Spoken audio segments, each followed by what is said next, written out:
দুবরাজপুর থানার গোহালিয়ার গ্রাম পঞ্চায়েতের অন্তর্গত বারাবন বাগদিপাড়ায় সিউড়ি বিধানসভা কেন্দ্রের তৃণমূল প্রার্থী উজ্জ্বল চ্যাটার্জির নামের দেওয়াল লিখনের রাতের অন্ধকারে গোবর লেপে দেওয়ার ঘটনায় চাঞ্চল্য ছড়ালো।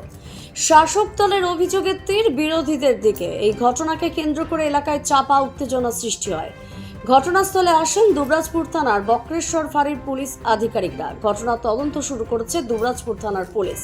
স্থানীয় সূত্রে জানা গিয়েছে, তৃণমূলের তরফে গতকাল বুধবারই প্রার্থী উজ্জ্বল চ্যাটার্জির সমর্থনে এই দেওয়াল লিখন করা হয়। আজ সকালেই তৃণমূল কংগ্রেসের নেতা কর্মীরা দেখতে পান সেই দেওয়াল লিখনে গোবর লেপে দেওয়া হচ্ছে। এদিন পুলিশের উপস্থিতিতে তৃণমূল কর্মীরা সেই গোবর লেপন মুছে দেন।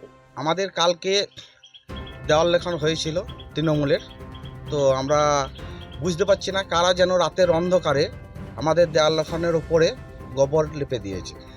এইটা হচ্ছে পাড়ায় পাড়ায় একটা ঝামেলা লাগানোর জন্য কাজ। আমরা এটার ঘোর প্রতিবাদ জানাই, যে করেছে তার আমরা শাস্তি চাই। হ্যাঁ, আর আমাদের এই গ্রাম হচ্ছে খুবই শান্তিপ্রিয় এলাকা।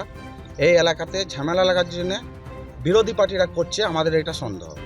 তাছাড়া এতদিন পর্যন্ত আমাদের এখানে কোনো কিছু হয়নি, আজ হঠাৎ এটা হয়েছে।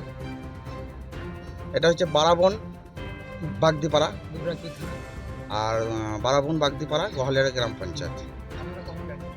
আমরা আজকে সকালে হয়েছে বলতে কালকে দেওয়ালে নাম লেখা হয়েছিল।